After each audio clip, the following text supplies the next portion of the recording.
To be joined by the UFC's Benson Henderson. Benson, how are you? I'm good, Tom. I'm good. Thanks for having me on. I appreciate it. You're wonderful. Very glad to have some time to chat with you about your background in mixed martial arts, and then to talk about your background in business and to talk about the gym you have here in Glendale. Yep. Let's address this to someone who may not be familiar with your story. Tell us how you got started in mixed martial arts and the transition from one league to another. Yeah. Oh, I'd have to start, of course, with wrestling. Wrestling is my first love. That's my base. I started wrestling when I was, in high school. Went to college, a couple time All-American in college.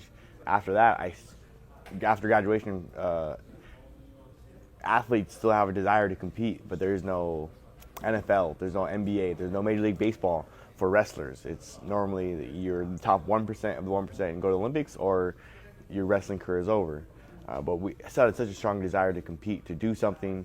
It was right when the UFC was coming about and mixed martial arts was going more mainstream. A lot of former college wrestlers were going into mixed martial arts. I thought I'd give it a shot, try it out, and luckily I've been doing it ever since. I was pretty blessed in my situation, and took it from there. Now you've got 2 belts as I walked in here, so you've been champ twice. Yeah. Now I've called you champ before. I didn't realize that you'd been champ twice. What do you accredit your success to?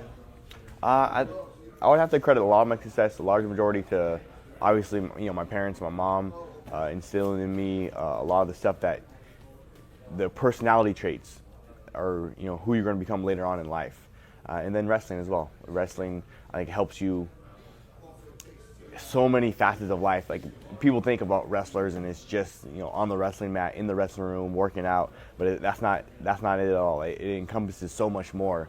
The mentality that wrestling gives you. Have you figured out where you're going to put the 3rd belt? I got a spot for the 3rd belt. For the next belt at 170, I know where I'm going to put it. When did you know you were an entrepreneur? Entrepreneur, actually, I wasn't positive. I always was kind of shy of business, but I knew that it's a good way to make your living, and you're going to work for somebody else or you work for yourself.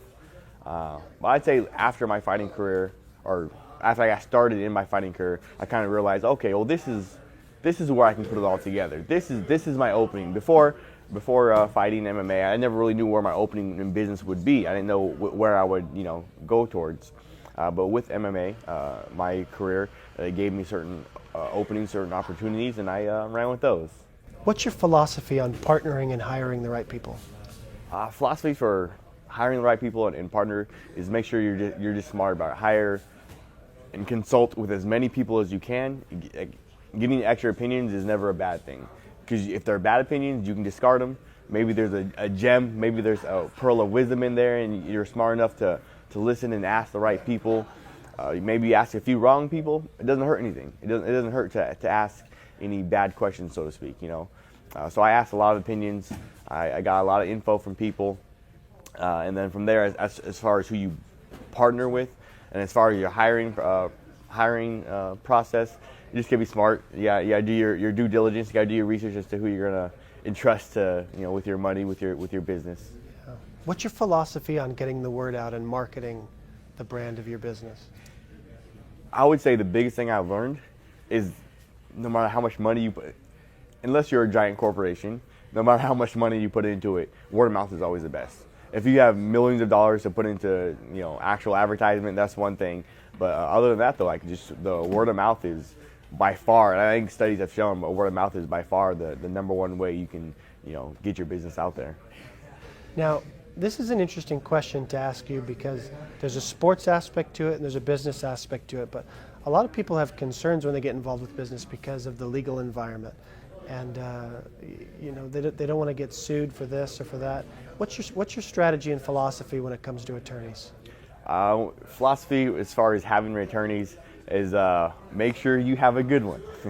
If you have a good one, then the rest of it won't take care of itself. But your attorney should make you aware of some of the liabilities that might happen, and some of the the bad things, the bad side of business. He can make you aware of what could happen, and hopefully potentially make sure you stay away from that, stay out of that trap. Now, this next question is going to be the most interesting. I asked this question of Jerry Colangelo when we interviewed him. We got a very interesting response. But of all the people that we've talked to, I mean, entrepreneurs are very competitive. You are a very competitive person. What's the role that competition has in your life for sports and for business? And do you have a philosophy on how to compete, how to stay relevant, and how to make sure that you've got that competitive edge? That's a good one. That's a great question. I would say for me, I love competition. Hands down, I am all about competition. I think it brings out the best in us. Sometimes we tend to be lazy and not do this and not do that and just kind of float around through life. But a competition, I think, can really drive people, can really inspire people to achieve great things. So I'm all about competition. Some people say I cross the line into too much. Okay, who's gonna eat the fastest? Who can eat the most? And so that's not good sometimes. But you do get competitive about things like that. I get competitive about everything. It's almost a bad trait. I'm right in the line of where it's a bad trait and the good trait. Funny story, competition. Speaking of that, Michael Jordan. There's a great story about Michael Jordan and him playing one-on-one with his basketball with his son. And he would win all the time because he's Michael Jordan. His son's younger than him, and his son. Finally, his son was old enough. I think it was like his sophomore or junior year in college. He actually beat his dad in a game of basketball. Michael said, "Oh, okay, yeah, cool. You won this one. You won this one." Immediately, he wanted the rematch. They played another game. Michael trounced him, beat him soundly, and said, "I'm never playing you again, son." He beat him. He made sure that he beat him, and he went out in the W and said, "I'm never going to play you again." That's competition. That's competition like I've never heard of before. That's insane. Your own son. Yeah. So yeah, that's pretty nuts. So how does that translate into business? I think for myself, the competition-wise, making sure my gym is the best gym in the valley. People can argue, oh, one of the best gyms, yada yada, but making sure we have the best facilities, making sure we have the best fighters. Any of our guys, whether it's a jiu-jitsu tournament, whether it's a kickboxing match, whether it's a boxing match, whether it's a MMA fight, making sure all of our guys who train here out of the MMA lab are as fully prepared as they possibly can be, and they win at whatever competition they're doing. Business-wise, I want to make sure that we're offering the most to our students, to our members, and make sure that we give them the most and best opportunity to learn here and learn that. Making sure that they have a world-class Muay Thai instructor. We brought our Muay Thai instructor from Thailand. She's a short little 5'5" Thai lady, but she's pretty bad. She's a multiple-time stadium champion in Thailand. It's kind of like a world champion in Thailand. So she knows what she's doing. We brought her from Thailand to instruct Muay Thai here. Let's pause for a moment. How did you convince her to come out? She was actually looking for a little bit of a change. She had some personal life stuff, so she was looking for a little bit of change. We happened to get lucky and said, "Oh, hey, well, we have an opportunity here. Would you like to?" And then we flew her out. We paid for her to stay for like a month or so, see how she likes it. Arizona's a little bit different, so paid for her to see how she likes it, and luckily she did, and said, "I'll take the job," and it's been going great since. And what's competition in the future going to look like for this gym? Are you driven by a vision? Are you pegging your competition to someone else, or are you chasing demons in your mind that kind of force you to keep asking, how do I get better? What's going on inside the mind of Benson Henderson? I would say for the gym and our fight team are two separate entities, but pretty closely entwined. Our gym could not function without our fight team, and our fight team could not function without our gym. So for me, how I envision our business going is having a fight team where we have 6, 7, 8 UFC belts on our wall, and having our gym, having it be, as far as our Muay Thai members are going to be some of the best Muay Thai fighters in the state of Arizona, on the whole West Coast, in the whole country. Our jiu-jitsu competitors, I want our jiu-jitsu competitors to be some of the best jiu-jitsu competitors in the state of Arizona, on the whole West Coast, in the whole country. So that's the way I see it. Our boxing members, the same thing for them. We have members who just like working out, and they always jokingly tell me stories about, how hard the workouts here, just regular strength and conditioning workouts to get in shape and have fun, that sort of stuff. But they'll go to their buddies' CrossFit gyms. And like, oh, their buddies rave about CrossFit, and we're so in shape, we can do this, we can do that. And then our members here who do strength and conditioning classes, going over to the CrossFit gym and then doing very, very well at the CrossFit gym in all their times and all that stuff. So I want to just win at everything, basically. I love that. You finished college. I did.